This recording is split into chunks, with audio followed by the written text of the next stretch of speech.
Research has found that on average, 1% has more than 6,000 thoughts per day. Imagine if we have an ability to capture just 1% of these thoughts and change them into something solid. We would have never been run out of ideas, ever again. But having said that, capturing our own thoughts is not easy. Buddha depicted the human mind as a monkey due to their similarity in their restless nature. If you carefully monitor your thoughts, you might notice that they are wandering from one trivial matter to another endlessly and seamlessly, like a monkey jumping from tree to tree, never resting, always shattering. So, what should we do with our monkey mind? We have three options: observe it, get carried away by it, or tame it. Most people don't bother to think about these options, so they end up getting carried away by their thoughts, which usually leading to the majority of sufferers in their life. Buddha once said, "I don't envision a single thing that, when untamed, unguarded, unprotected, unrestrained, leads to such great harm as the mind. The mind, when tamed, guarded, protected, restrained, leads to great benefit." He also suggests that mindfulness and meditation could help taming the monkey mind, because the practice allows you to listen to your thoughts and emotions without judgments. Just acknowledge them, then let them go. But that is one way to do it. Meditation might work better back in 2000 years ago. But in the age of information, where there's tons of sensory stimuli from the media, making our mind buzzing, it's very difficult to concentrate on one thing at a time. Thoughts aren't just jumping around, but flying at the speed of light in our head. So, the mind taming tool might need an upgrade. And the tool I highly recommended is a journaling technique called morning pages. For those of you who don't know what the morning pages is, it's the practice that allows you to write anything that comes to mind non-stop for 3 pages. Ideally, this should be done first thing in the morning, as an exercise to clear your mind and reduce anxiety. And it also suggests that you should never reread the thing you have written again. I would say that it's a combination of journaling and meditation, where you observe and record your stream of consciousness. Instead of journaling the old school way, where you write to remember, morning pages is the opposite. You write, so you can't forget. Some say it's like a brain where you pour everything into. When I discovered this exercise back earlier this year, I had been experiencing writer's block for the first time in my life. Never before had I been in such position, having absolutely no ideas what I want to write or even think about. I feel like every day is just another day at the office. Before I knew it, I had been experiencing burnout syndrome.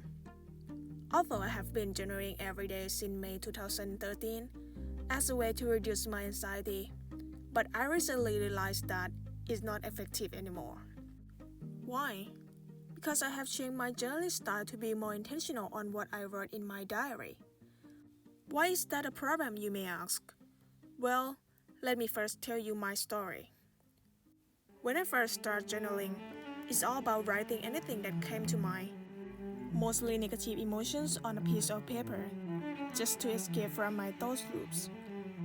As all the problems I've been pondering was on the paper, then I could not stop ruminating about them. I would tell myself after I finished writing that now you don't need to worry about it anymore, because all of your worries were transferred to the paper permanently, so it's now safe to forget about them.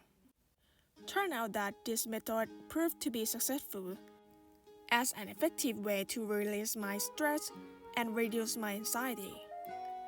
But as I get older, I look back on my diary.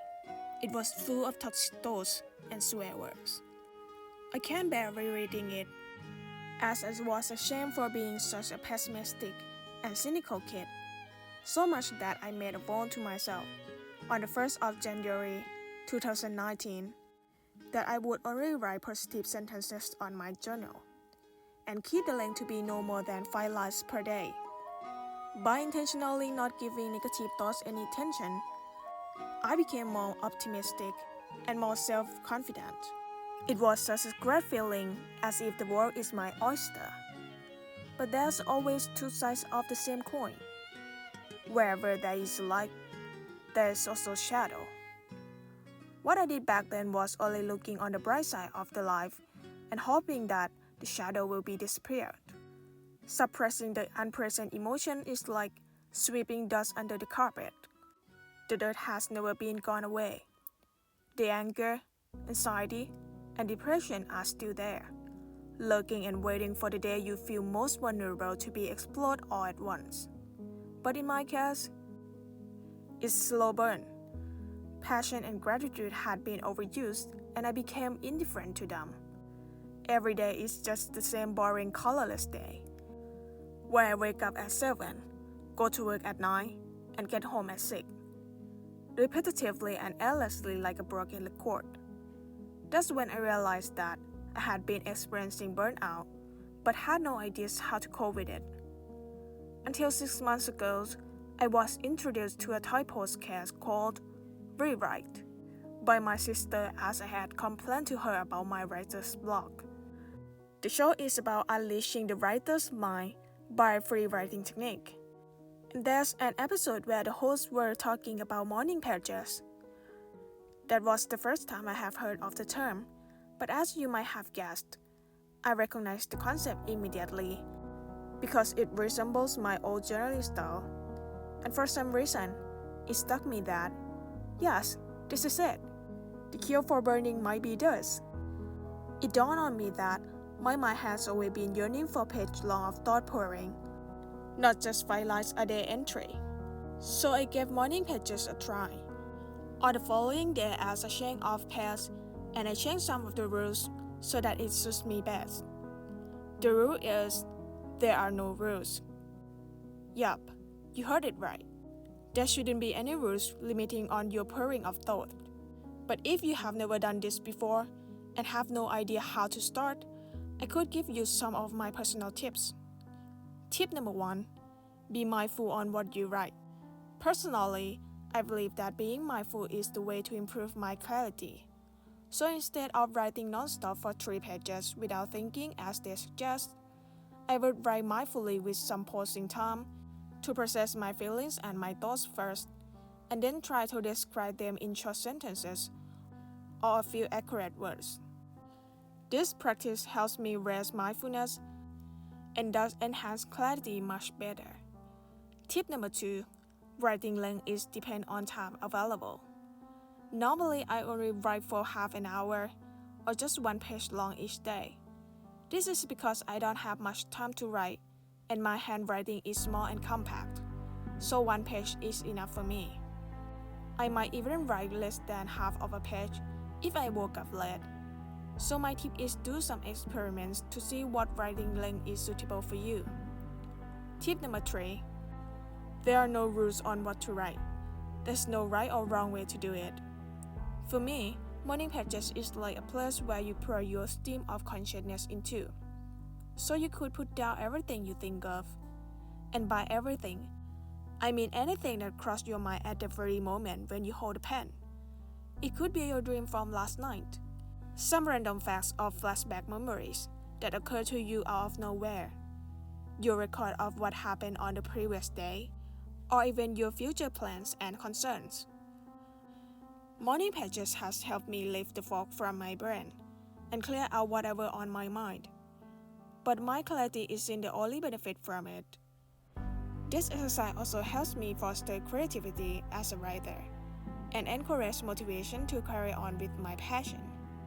It helps me get into the zone, even if I might start the pages with feeling numb and unmotivated. After I finish the practice, I would continue writing on my personal blog or other creative works I have been doing with lots of ideas and passion. Extra tip for a writer or creator: reread your morning pages.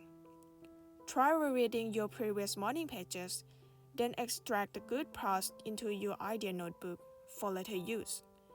It may surprise you that there are many more interesting ideas from the thing you had written 2 months ago that seemed trivial back then. So if you have writer's block, Try reading your morning pages. It may give you some tiny spark of inspiration so that you can get rid of the block. Up till now, I have been doing this routine for 6 months. I could say that it's one of the best things I have been doing. It's in fact the only thing I am looking forward to throughout the day. And it gives me the reason to get out of the bed early, to do what I call my morning ritual on my sacred place. Morning pages is not the only practice for writer, but it's for anyone who wants to improve their mental lives. I've become more mindful, more creative, and felt motivated because of it. I could go on and on about it. So the best way to know if it's for you or not is to come and see for yourself.